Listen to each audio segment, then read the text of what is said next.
Around 20 years ago, my brother grabbed hold of me and said, "You know what? You might want to have a look at this game." And it was the original Bejeweled. I had one look at it and I thought, nah, that's not for me.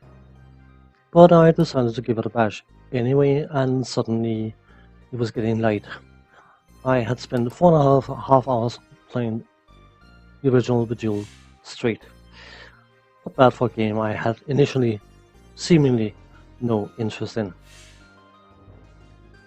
This, of course, is Bejeweled 3, as you can probably gather, the third part of the Bejeweled series, and we'll start showing off the classic mode, which is get as many matches as you can, and once you run out of potential matches, you'll game over. The basic way of playing match 3. And of course, match 3 is possibly one of the more simpler game types available, but it doesn't mean that it can't be enjoyable. Obviously, if you have no interest in match 3 games, then this game is definitely not for you. But some years ago, I think it was 2012, something along those lines, during Steam's Christmas sale, I was randomly browsing and bumped into this game. Having known of Bejeweled, of course, I decided that I was going to spend the not very high cost I had to pay in order to buy this game. And I have to admit, looking through my Steam library, it is one of my more treasured purchases I have done on Steam. It's definitely a game I have spent over the years quite some time on even. I've clocked in just over 250 hours, and perhaps not very manly, but you know what? If you enjoy something, allow yourself to enjoy it. That's my attitude, and I enjoy match 3 games, and specifically in that regard, Bejeweled. This game has an awful lot of content for what you pay for. Classic mode, of course, is one such piece, but it's only a minor piece of the overall package. They have included several different game modes, which are variations of the classic match 3 game, and one of the modes they added was a Ascend mode, which perhaps seems a bit odd, but it is basically a game mode where you cannot game over, and if you want to, you can enable a breath guide to help you relax. The game is basically playing like a classic game mode, just slightly slower paced, and as I said, you cannot game over, you cannot run out of moves or anything. So it's perhaps a bit odd addition, but it's an addition I do not mind. Especially not after playing a bit of Lightning, which is match 3 for speedrunners, which I will showcase momentarily.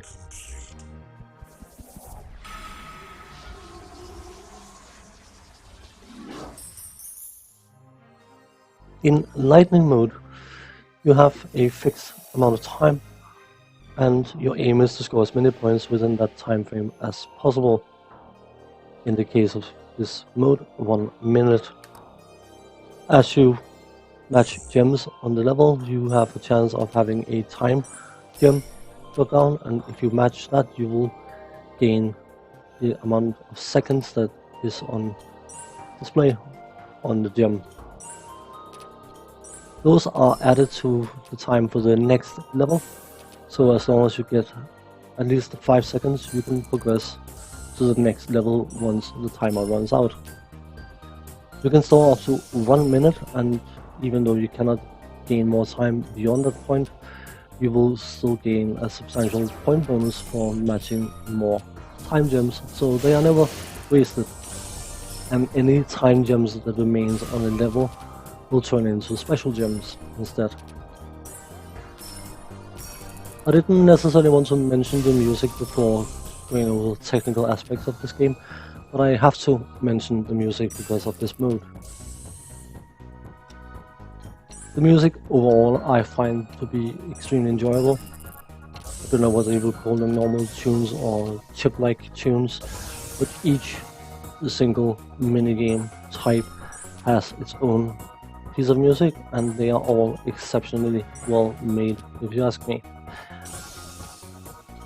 Lightning music is composed in such a way as to make you feel the tension of a timer running out. And there's actually a subtle nuance to it, because when you reach a new level and you haven't picked up a time gem yet, the music will be slightly more intense until you get a time gem. It's subtle, but it's definitely noticeable, and it's a minor thing that I find quite enjoyable. I also find it quite stressful, especially after playing Lightning for some time. I find the tension of the music, even though it doesn't seem particularly tense, it still ends up inducing a certain amount of stress for me. Not to the point where it's not fun anymore. Not at that level, but it's, yeah. Overall, though, the music compositions, as I was saying, top-notch quality. I enjoy every single piece of music in this game. There's not a single one of them that I don't find enjoyable.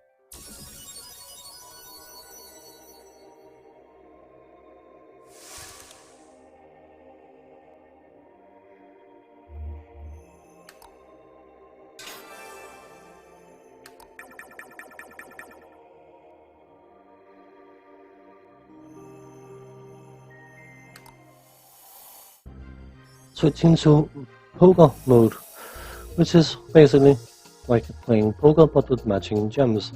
Just like poker hands, you have 1 pair, 2 pairs, 3 of a kind, 4 of a kind, full house, and that kind of stuff. And the way the game mode plays is that you have to match poker hands like you would if you played poker, but at some point a skull icon will show up on one of the hands you can make, and if you, because you haven't got any choice, match that hand, then it becomes a coin flip. A 50-50 shot whether you game over or are allowed to continue. It will have a meter that will make the skull icon go away as you match other matches, so it's not a permanent thing, but it's something to be mindful of. Iceland, a sub-game to Lightning, which is in many ways slightly more stressful than Lightning, which is either a good or a bad thing, depending on the individual. Instead of having a timer, you have ice rising on the level, and if it reaches the top, it will start freezing solid, and if it freezes completely solid, it's game over. You counter the ice by matching gems within the ice graphical area, and if you make a vertical match inside one of them, it will completely clear the ice. So the first few levels are easy peasy, but then it starts getting rather intense even. Quest mode, another bit of content available, where you go through 40 minigames in order to complete quest mode, and some of the minigames in quest mode are only available within quest mode, which is a bit of a shame, as I find some of them very enjoyable. The minigames will repeat as you go through quest mode, but of course they will become more and more difficult as you progress.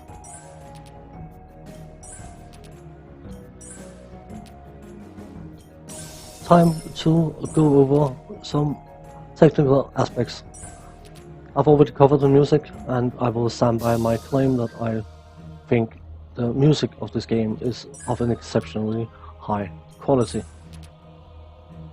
Sound effects design is spot on for the game type. There's some supporting voiceover, not an awful lot, but what there is encouraging. Like cheering when you get some absolutely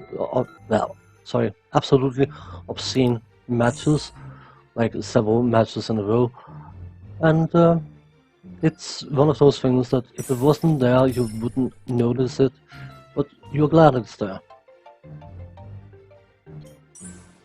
Graphics.